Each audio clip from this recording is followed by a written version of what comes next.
Hello, bookworms, and welcome to a place where books come to life.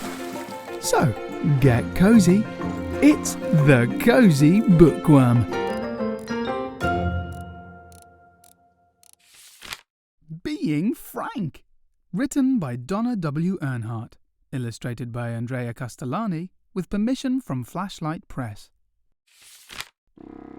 Frank was always frank.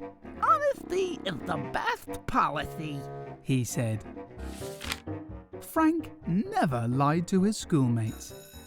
Your freckles remind me of the Big Dipper, he told Dottie. Dottie pulled her hood over her face. Your singing is kind of shrieky, Frank told Carol. Carol stomped away. Frank always told the truth to adults. Your breath smells funny, he told his teacher, Miss Zaroma. She sent Frank to the principal's office. Your toupee looks like my pet weasel, he told Principal Wiggins. Mr. Wiggins called Frank's mum.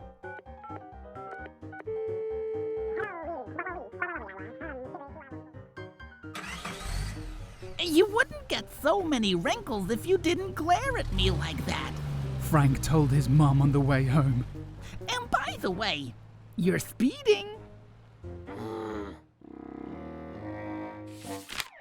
And Frank was always honest with police officers. Yes, officer, he said. She knew how fast she was going. I told her.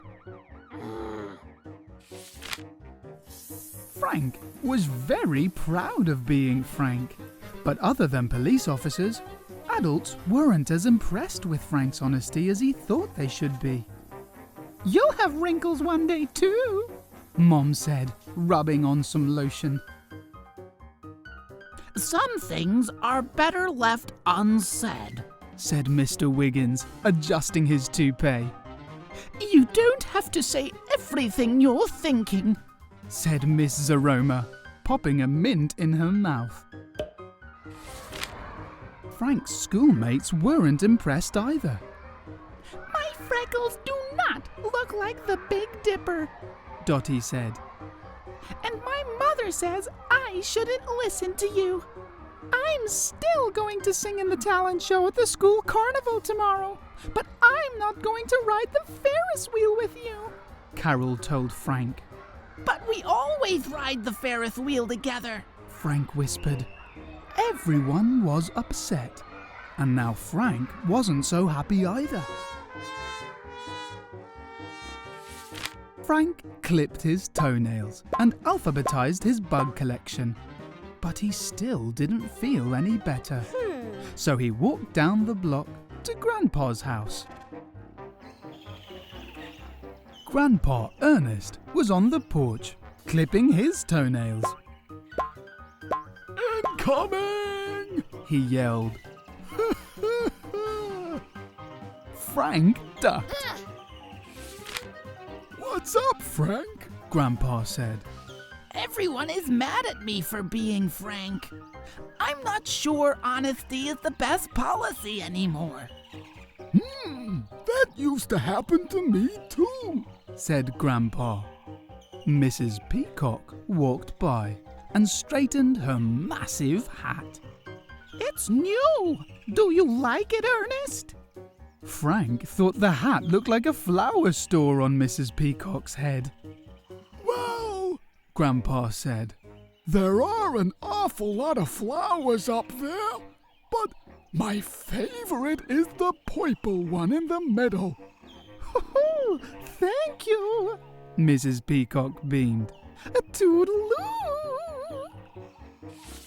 Frank couldn't believe his ears. Grandpa, you lied! No, Frank, I told the truth. I really do like the purple flower best. I talked about the good things on a hat instead of the not so good things. Grandpa's best friend, Mr. Pickles, pulled up in his truck. Try this relish, he called, handing Grandpa a jar and a spoon. I've got a cold and I can't taste a thing. Grandpa scooped a spoonful of relish into his mouth. His nose twitched. His eyes watered. His hair stood on end. Whoa. Give it to me straight, Ernest, said Mr. Pickles. I can't sell it if it's no good. Grandpa wiped his eyes. More sugar, less pepper. Mr. Pickles grinned and shook Grandpa's hand. Back to the drawing board. Thanks for your help. Grandpa, he didn't get mad at you. That's right. Grandpa drank some water. He asked me for the truth, and I gave it to him.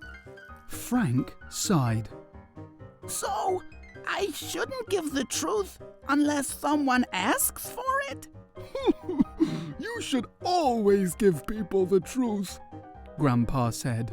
You just have to find the right way to serve it. The next afternoon at the school carnival, when Miss Aroma laughed like a horse, Frank said, You tell great jokes. When Mr. Wiggins did a weird dance, Frank said, Impressive spins, sir. When Frank saw Dottie, he said, I like dots better than squares. Yay! And when Carol sang, Frank said, You sure can hit those high notes. Carol smiled at Frank. Dottie and I are going to ride the Ferris wheel.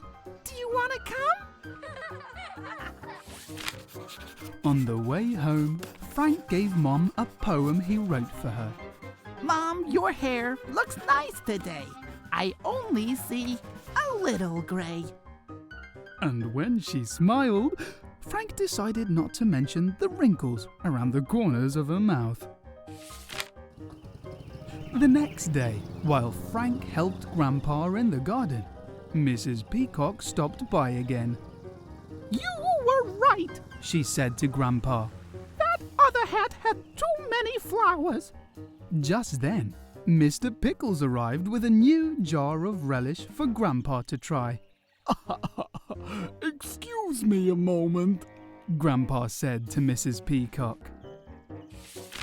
So, what do you think of my hat?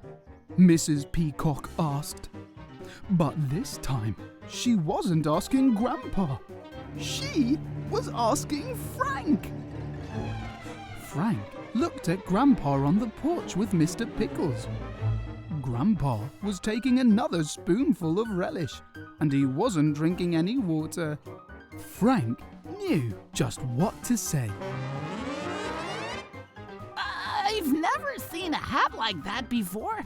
It must be one of a kind. Ooh, thank you, Mrs. Peacock beamed. Toodaloo!